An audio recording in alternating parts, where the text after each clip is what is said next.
So when I received the Sydney Swans shirt that I got, or Guernsey, as you guys like to call it, on the back it said SMFC. And I was like, well, I don't understand what that is. And I was told it's South Melbourne Football Club. I thought, well, what's that all about? Now, I was then told that Sydney Swans used to be South Melbourne Football Club. So I'm going to look into what happened and why they ended up moving. I hope you enjoy the little bit of history. This is, I think, a student project from a while ago.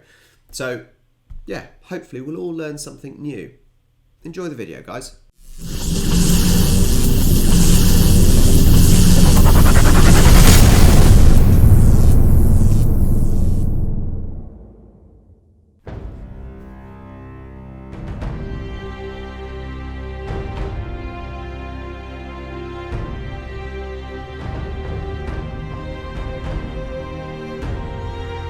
Just checking to see if there's any mullets. There are no mullets. Okay, that's the most humour I'm going to have. This is a serious video.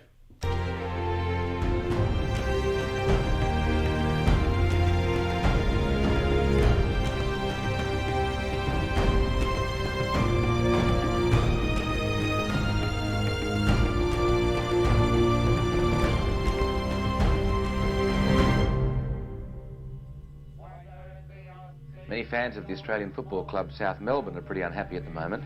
The thought of losing their team to Sydney, or anywhere, has caused South supporters plenty of heartache. This is just on that thought. That's a really interesting one, isn't it? And I think we've got a similar-ish thing over here with Wimbledon and MK Dons, in that Wimbledon went bust, ceased to exist. They then became MK Dons, which is a slightly different location.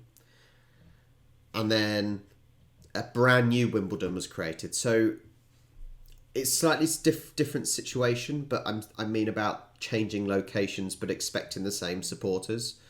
It's a weird one. Yeah, it's a strange one. And you've got to feel sorry for the... I said I'll obviously carrying the video in a minute, but you'd have to feel sorry for the fans that are in Melbourne supporting this club, and then all of a sudden it moves to Sydney, you know, and it's a bigger distance than in the UK because remember, obviously Australia is the size of a continent / is a continent. Don't like it at all. Bloody disgrace. Ask Collingwood, Fitzroy, Essendon, Melbourne, are they going to lose their teams, and see what they say. Meetings are being held, petitions are being circulated, and you can bet it's one of the main topics of conversation in the local pubs. Well, this football side is in fact, for them, a tribal memory. Just imagine losing your club. The club that you love, supported, you know, since you were a child, used to go to games with your dad. It's imagine then losing it. What do you do? Do you then follow, you know, would you then support Sydney Swans? Or would you have to support a different Melbourne club? I would assume the latter would be more accurate. If the players had a stuck fat and said, we're not going, they couldn't have went. You go have a drink, and it was divided. The town was divided about ones that reckoned we should go, otherwise we'd go broke, and others would say we should stay, and you get into a fight very easily. I've seen blokes fighting over it. I was flying back from Yeppoon in Queensland, and I saw it on the plane, on the TV in the plane. I was actually stunned. What though the odds be great or small, South will go in and win overall. We had no rooms to go to of a pleasant Sunday morning or reunions or anything like that. We had no club at all. She sends it up to the full forward position. Everyone looking for Teasdale. Oh, he backs him out, knocked him out. Quaid's kick looking for Teasdale down the full forward position. There he goes! Yeah! The club wasn't generating sufficient revenue to meet its yearly operating expenses. It was burdened with debt. Just things like you couldn't even go up the road to get stationery because there was just no petty cash. I think that's an interesting one, isn't it? That they couldn't afford to survive. It's thinking of a lesser of two evils almost, isn't it? That yes, you know, by doing one thing it's going to upset people, but by doing the other, i.e. carrying on, there won't be a club at all. It's that lesser of two evils, and you have to understand, I suppose, why they were doing it, why they had to move and whatnot. I mean, it might seem minimal, but it was just like the compound effect.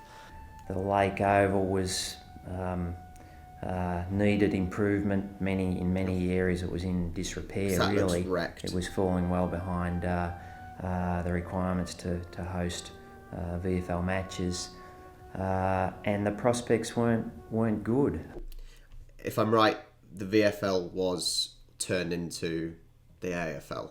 But you still got the VFL, but a little bit like how in football, our football, the first division became the Premier League, which is its own entity.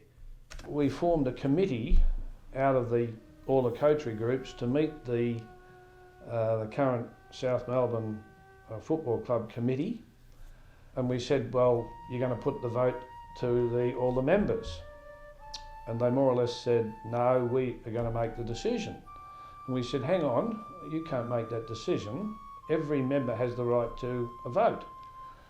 There's not much democracy in this. There's 5,000 Swans supporters that weren't even consulted, and the members of the board went straight to the AFL and just got it through. See, this is interesting to me, being from the footballing background, you know, an English footballing background, is these days clubs, there aren't many clubs owned by the supporters. You know, this is the issue we've got at the moment with the big money owners. At the end of the day, in English football, there is an owner, a chairman, and there's the board. They make the decisions. It's their business. They can do what they want. And actually, I do like the whole idea that the clubs have the members and they should have a say on how their club runs. And yeah, I would like that in our football. But it's gone, and you're not going to get it back in football. So that is a nice thing. And it's just a shame that in this situation, the members weren't taken into account. The current committee had disenfranchised the members, wouldn't give them a say. So that's when Keep South at South was formed. We thought, I think initially, that it was just a domestic problem. So we thought we had an opportunity to keep the side in Melbourne. I wanted the South Melbourne football team to stay because I want the people of South Melbourne to feel a little more hopeful towards the future. Why should a football team make them feel hopeful? Well, this football side is in fact, for them, a tribal memory. This is what non-sports fans don't get. Now, I can appreciate this for any sport, whether I like the sport or not. And we've seen this during the pandemic at the moment, that the top sports have been allowed to continue because, yeah, all right, it's not been quite as exciting, but it's what has kept people going. It seems crazy. It's a sport with all these, you know, big money players, you know, whatever. I'm mainly talking about football there, as in soccer. But it brings people together. It gives people hope. It gives them some enjoyment. Non-sports fans just don't really understand that. And it seemed like that commentator, the kind of news person there, wasn't a sports person and didn't quite understand. It goes back, most of them 80 years of age, I guess, more or less. And they can think of what it was like over the last 50, 60 years, and it reminds them of the glorious past, it reminds them of the desperate past, it reminds them of the 2 world wars, the Depression, and I think to them it's a continuing link, you know, with their own past. Maybe. So the vote came at the Caulfield Town Hall. It almost became violent because you had these 2 factions, of course, the Keep South at South committee, and then the people that said, yes, we need to move. God, this is painful. This just reminded me of Brexit. And they were almost an exact 50-50 split too, which made it even worse. You're standing. It really does sound like bloody Brexit. 52-48. Up there, didn't matter what you said, they cheered you. Well, they got cheered all the way through their speeches, and Graham and I couldn't even put our case. And we tried. In the end, we say, well, look, what's the point in trying to speak? If you don't want to listen, there's no point in going on any further. And we really couldn't even put the case. Something like 83% of the people that were at the meeting that night, which I don't know how many was there, 2,000 or 3,000 people, voted for them to stay at South Melbourne. To me, the club means the place where lots of the local citizens, and especially the elderly ones, and the unemployed ones too, I know now, because they can scratch together a couple of dollars and go down to their ground on a Saturday and watch their side, and even if it goes through the same process as they are, the process of defeat, they feel as though they have got a little bit of colour in their lives. They and the South Melbourne Football Club just now are really blood brothers and sisters. How do you feel about South Melbourne moving to Sydney? Don't like it at all. Bloody disgrace. Shocking. Yeah, it is, definitely. I've been barracking from since I was born. That's over 50 years. Yeah, we've all born and bred in the town, and all of a sudden they're going to up and away. I'll give you an example from my local side of things. Southampton, my football club, imagine if they had to move to Portsmouth. Now, you might not know the rivalry, but bitter rivalry. And just imagine Southampton having to move entirely to Portsmouth. Now, the distance isn't ridiculously far. There would be outrage. We couldn't get on side with the players because we as a committee, the Keep South and South, had stopped them, going to Sydney. Oh, well, we were seen as the enemy, and I suppose they were too. But the playing group was strongly led by Mark Browning. I do remember one meeting we went to at South Melbourne where the group as a group hadn't had a chance to actually get together and have a chat about the outcome of the meeting at the town hall. So when they called this meeting, I just asked if the players could just have 15 minutes to have a chat before we met the board, which is held in the old South Melbourne Social Club, and basically I was told to sit down. So I got up and walked out, and half the players walked out with me. Now, that wasn't premeditated or anything, that was just the way I was spoken to. I just wasn't going to cop it. I think that also relationships, that 3-minute meeting was based on relationships. There was some pretty high tension between some people, some players. And I assume if you're watching this and you're a Sydney Swans fan, South Melbourne Football Club fan, a lot of these players will be well-regarded players, I assume.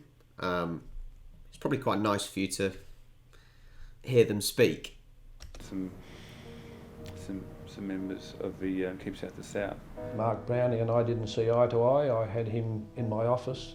John Rantel was interviewing him, and there was a lot of swearing and everything else. And I mean, I got telephone calls at the night time from players, not identifying themselves, but calling me all the different names under the sun and what have you. As it turns out, I know who the players were, and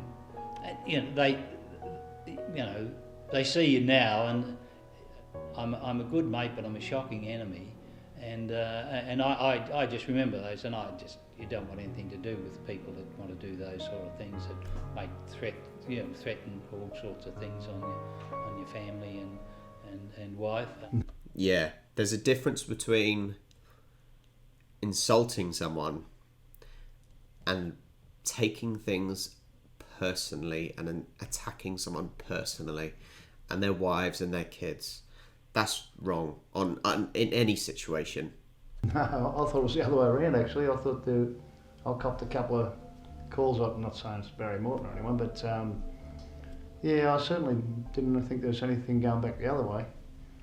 I think they were seen as the heroes and we were the villains. It got to the point where people were pretty, some people got pretty nasty, and to the point where, my little daughter at school sort of came home with things written on a hand and that sort of stuff, and I a police guard on my house for 3 days, and they weren't certainly comfortable times for my family. It's making... I know the system is completely different between football and Aussie rules, but it is coming across like the tribalism is very similar. The passion is very similar.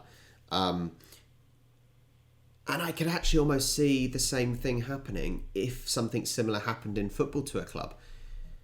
The abuse that would be given, like I said, the personal attacks that they're talking about, I reckon would be similar. It's dreadful to think. I hope in this video gets more into why they had to move on and how it came about. I don't know if it was propaganda or whatever, but I believe if Rick said that happened, that it did happen. But, I think at the time there was a bit of propaganda going around to get people to get on board with the Sydney move. So a lot of very bitter people around, that's for sure. There was always that era there, that time when you had two coaches appointed. Keep South at South had appointed John Rantall, and the Sydney people had appointed Ricky Quaid. When John started to take over, a lot of the players went on strike. They didn't want to have an alignment with Keep South at South. So to get their message across, they would train separately. And John, I'm sure, was doing what he thought was right for the club. And at the other end, Ricky Quaid was doing what they thought was right for the club. And that's the thing, isn't it? At the end of the day, everyone thinks they're doing what's best. It's the same in all walks of life. It's just relating to a club. But people do things because they think it's best for what they love. There is no doubt that these guys on both sides loved the club, but they were doing it because they thought it was best to almost save the club. Even if it's a club with a new name and a new location, they're trying to save the club. I found it very hard to, mate against mate type situation. Jesus, they that's some had short their shorts. thoughts, and Keep South at South had their thoughts. I don't think that they should move to Sydney. It's a way. I think they'll lose a lot of support, South Melbourne, if they go to Sydney. What does it mean to you all? Yeah. Means the loss of a club, to me. For them to go away from South Melbourne, which has been a club for something like 100 years in this area, it will take the name away from, because it won't be a South Melbourne Football Club anymore. It will have to be named something else, and therefore South Melbourne won't have a football club. When I was elected coach, Alan Aylett, who was then the president of the VFL, rang me up and said that if I could get the two factions together, he would win me a premiership in Sydney. And it was at that stage, I don't think anyone knew how they were going to get the two sides together. I was asked to take them on an end of the season trip to Manila, and that was pretty difficult. There was a bit of a scuffle on the plane, at the back of the plane. Peter Morrison was one of the players that was mixed up in it, and Morrow was fairly harshly treated by some of the players that wanted to go to Sydney. You probably had a foot in both camps for a while? Actually, I stood in to sort it all out, and the other guy that was fighting with Peter Morrison was pointing at me in the chest saying, that he had a problem with Peter, not me, and Kevin Goss saw this out the corner of his eye on the back of the plane, come over and offered the other guy out at 30,000 feet. He said, "You outside now." Even in the dark times, the Aussie humour comes through. That that they weren't going to back down. So then they organised to have Ron Joseph come and see me. He came and sat down and said, "Mopsy, this is going nowhere." The vast majority would not play under John Rantall. They wanted to go to Sydney and to be coached by Ricky Quaid. I said, "Look, I've had enough now. I can't sort of